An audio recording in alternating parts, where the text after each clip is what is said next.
Eh ben bien le bonjour. Et oui, c'est Jérôme. Après quelques années d'absence, je vous donne des petites nouvelles, histoire de relater un peu les 5 dernières années, ce qui s'est passé depuis la dernière vidéo. C'était quoi cette dernière vidéo? J'étais en train de terminer ce tour de l'Europe. J'étais en France. Et depuis, j'ai rien posté, j'ai pas donné de nouvelles. À part sur d'autres plateformes, bien sûr. Qu'est-ce qui s'est passé pour moi depuis mon retour? Déjà le retour en lui-même, c'est déjà quelque chose de ouf.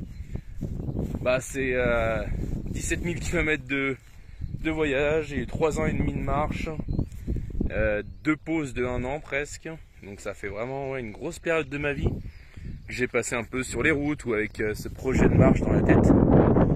Et du coup d'un coup qui se termine, ça, c'était waouh. C'était pas brutal parce que j'ai mis longtemps. Il y a eu quelques mois de marche pour me faire dire que ça allait prendre fin. Mais le retour en France quand même. Le retour où il n'y avait plus de but, il n'y avait plus un endroit où marcher, il n'y avait plus de direction, il n'y avait plus d'azimut, il n'y avait plus de sac à dos à porter ou à replier. Il y avait, tout était peut-être un peu moins intense, mais ça a fait du bien. En fait, c'est la première chose que ça m'a fait comme sensation, c'était respirer. D'un coup, avoir ce projet en fait, qui a la place de se terminer en fait. C'était ça qui était incroyable. Parce que quand j'étais sur la route, c'était tout le temps, c'était le tour de l'Europe, je voyais même pas la fin. Et c'est ça qui était incroyable, je trouve, dans ce projet. C'est que j'étais obligé de m'abandonner dans ce mode de vie. Et du coup, je regardais jamais la fin. Ou alors je la regardais, mais avec tellement un œil lointain que je pouvais même pas me projeter en fait. Et du coup, à la fin, je m'y suis projeté, j'y étais. Et il a fallu se réadapter, il a fallu retrouver des nouveaux projets. Et ça n'a pas été compliqué, j'ai l'impression. Un petit peu de temps en temps. Surtout, j'avais ce projet de livre en fait. Je voulais écrire le livre de cette aventure. Je voulais relater un peu au moins la première année de marche. Je voulais me concentrer vraiment sur cette première année, de Lyon jusqu'au Cap-Nord. Parce que je voulais pas faire un pavé de 1000 pages, je voulais pas faire un truc énorme. Du coup, en fait, ce qui était cool, c'est que j'avais déjà un autre projet qui s'enchaînait, écrire ce livre. Du coup, et en plus, ça parlait de ce voyage, donc ça allait me faire réatterrir en douceur. Et c'est ce qui s'est passé. Du coup, je suis parti vivre vers Bourg-les-Valences, dans une autre coloc. J'ai aménagé un petit camion où j'ai pu faire l'hiver, l'automne, j'écrivais. Je m'étais mis aussi à la sculpture sur bois. Du coup, je partageais un peu mon temps entre sculpture sur bois et écriture du livre. Et été, printemps, ça a été pas mal de saisons en menuiserie agencement dans les chalets de Haute-Savoie et en Savoie. Du coup, ça m'occupait bien mes 2 années en fait que ça a duré tout ça. Mais bon, écrire un livre, je me suis vite rendu compte, j'avais bien commencé avant.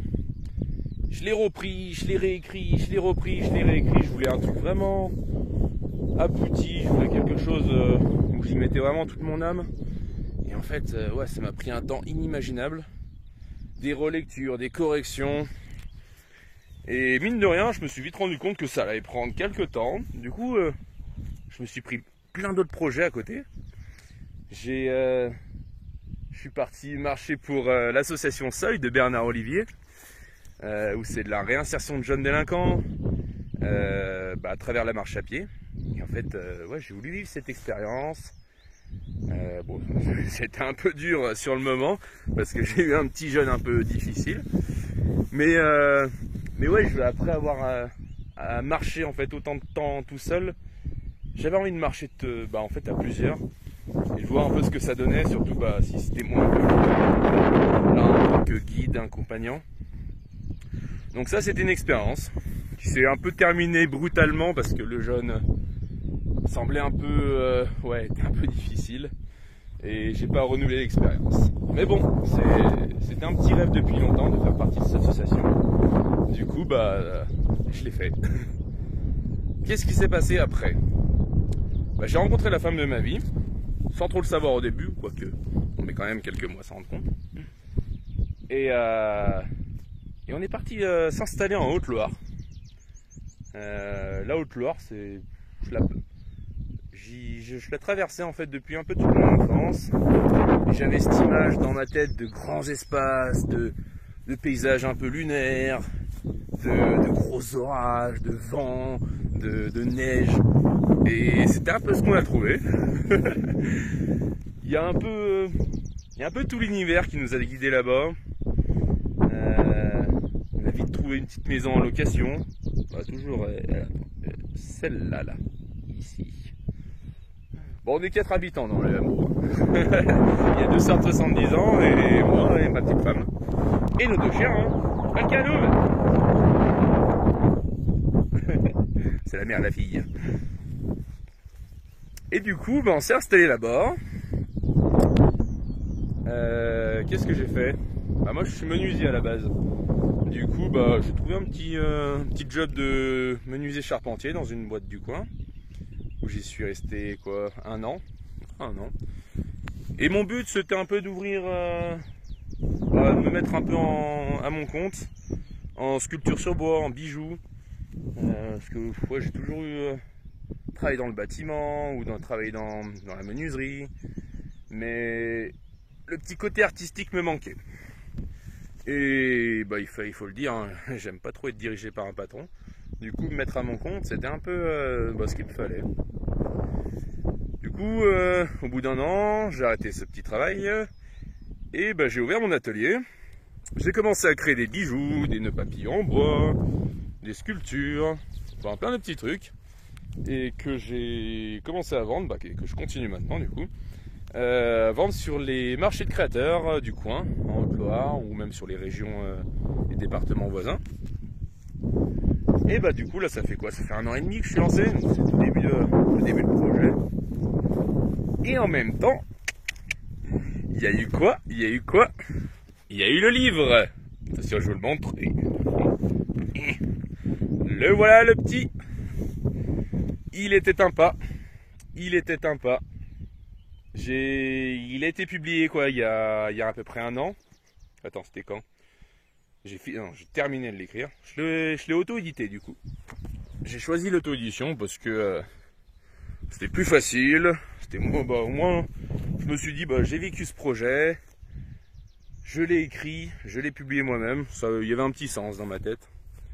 Et du coup c'est fini quoi. C'est l'avoir dans sa main. Vous pouvez même pas imaginer ce que c'est. J'ai pu le relire, mais bon, peut-être une 30aine de fois parce que il a fallu le corriger tout seul ou avec des amis ou de la famille. Mais dans l'ensemble, on reste seul dans un projet comme ça et c'est quand même faramineux. Et du coup, je l'ai imprimé en 400 exemplaires que je le vends maintenant du coup sur les marchés de créateurs, dans les librairies du coin. On a des petits points de vente, ça c'est cool. Et sur internet, sur mon site internet, jérômegazelle.com. Je vous le mettrai en lien. Et du coup, c'est un livre en fait qui raconte du coup la première année de ce voyage. Ça, je vais vous montrer. J'ai fait une petite carte à l'intérieur. Alors, du coup, voilà le petit trajet que ça raconte. Lyon, Irlande, Écosse et toute la Norvège et la Scandinavie et la Suède jusqu'au Cap Nord. Du coup, c'est quoi? C'est à peu près 10 mois et demi de marche, 11 mois de marche en compagnie de François, mon compagnon de marche à l'époque. Et bien sûr, il y aurait encore 2 années et demie à raconter en plus. Mais je pense pas que je vais les faire. Parce que déjà, ça me prendra trop de temps. Ou alors ça me prendra peut-être 1 an par livre. Il me faudra au moins encore 2 autres livres. Et je crois que j'ai envie de passer à autre chose. Là, pour ceux qui aiment lire, il y a la suite sur mon site internet aussi, lespigeonvoyageurs.net. Mais c'est un peu moins écrit, c'est plus brouillon, c'est plus un peu sur le moment, quoi.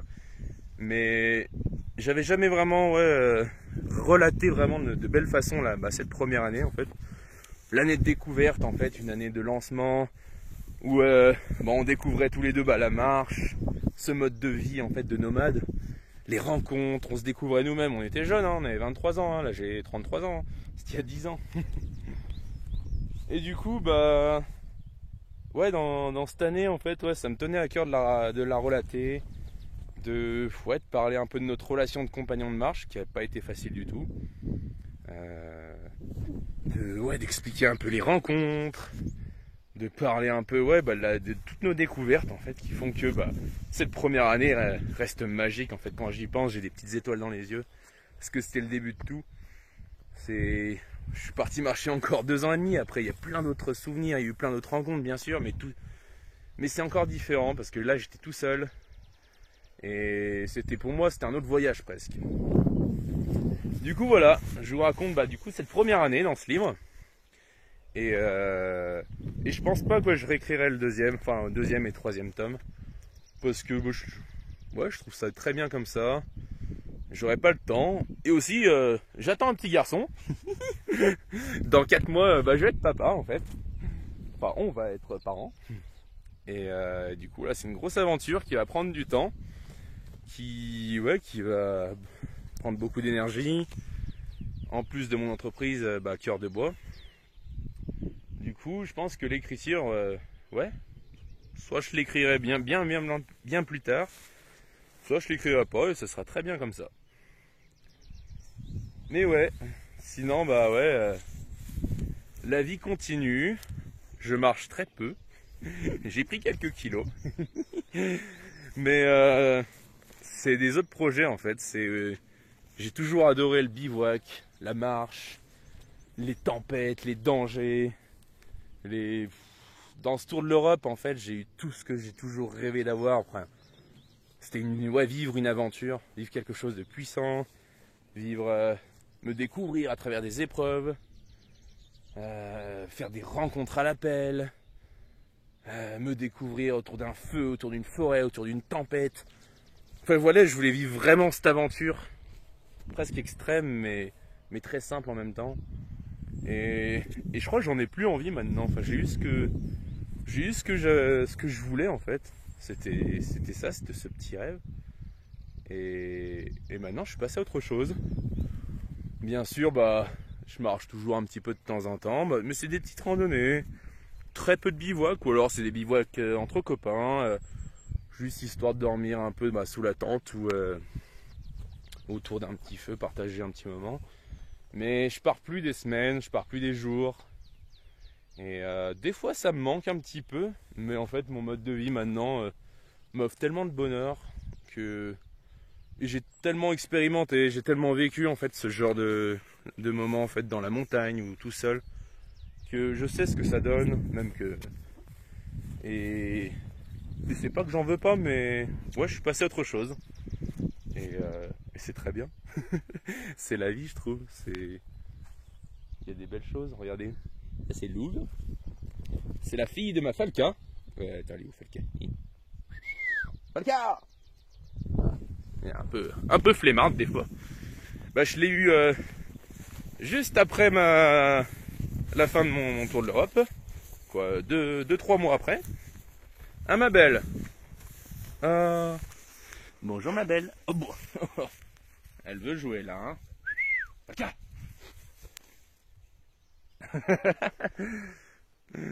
Et du coup elle a eu sa fille, Louve. Mais bref, que dire de plus? La vie continue. Les pigeons voyageurs, ça s'est bien terminé finalement. J'ai revu François pas mal de fois. Rappelez François, celui-là qui m'a accompagné durant cette première année de marche. Il vit en Finlande là avec sa copine. Et la vie continue aussi pour lui. Il a décidé vraiment d'habiter la Finlande. Et il est bien là-bas, le petit. Il était venu il y a quelques mois me rendre visite. Et on garde contact, on garde notre amitié. 11 mois de marche ensemble, c'est vrai que ça forge quand même. Et puis voilà. Des fois je regarde un petit peu des vidéos, des photos du voyage un peu, de tous les pays que j'ai traversés. C'est vrai que ça fait bizarre. Ça fait bizarre ouais, de se retrouver comme ça. J'avais une énergie différente. J'avais une énergie, je sais pas, peut-être plus intense, plus forte. Enfin, à différents levels. Hein. Mais ouais, ça fait trop. J'adore de temps en temps me regarder des vidéos, relire des carnets de voyage. En fait, une marche comme ça, une marche aussi longue, aussi intense, mais c'est des trésors, c'est un trésor émotionnel pour moi. J'ai tout le temps des souvenirs qui me viennent à la tête quand je dors, quand je me réveille, quand je fais rien, quand je m'ennuie, quand je travaille. À chaque fois, il y a une petite anecdote qui ressurgit, une petite rencontre, une petite décharge électrique d'une sensation. C'est une banque de données, de souvenirs, d'émotions, mais qui est sans fin. Des fois, j'ai l'impression ouais, que ce voyage, il m'a fait vivre mes 1000 vies. Et que jusqu'à la fin de mes jours, j'aurai des souvenirs de ces 1000 vies. Et je pourrais jamais m'ennuyer. Je pourrais jamais m'ennuyer. Et oui, puis voilà. Que dire de plus? Des milliers de choses, bien sûr. Je vous remontre. Il était un pas. Je le vends sur mon site. Si jamais c'est une que ça intéresse. C'est sur jeromegazelle.com. Je vends mes bijoux et mes nœuds papillons. Et mes sculptures. Et mon livre, du coup. J'ai mis en vente. Je vous mettrai le petit lien, vous inquiétez pas. Et bon, ceux que ça intéresse de lire, avec grand plaisir pour le commander. Je peux même vous le dédicacer si vous mettez un petit mot. Et je vais essayer de faire des festivals de voyage. Je vais essayer de faire des conférences. Il y aura un petit peu de contenu là pour ce livre quand même, que je vais essayer de produire. Et un peu de promotion. Bon, je vais vous laisser. Là, je vais peut-être pas trop montrer la Haute-Loire. Là, on est à 1200 mètres. J'aime pas la chaleur, vous avez peut-être compris ça. Et on est bien à 1200 mètres. Surtout au printemps. L'hiver, c'est un peu la merde. Mais bon. Et que dire de plus? Ciao. Salut.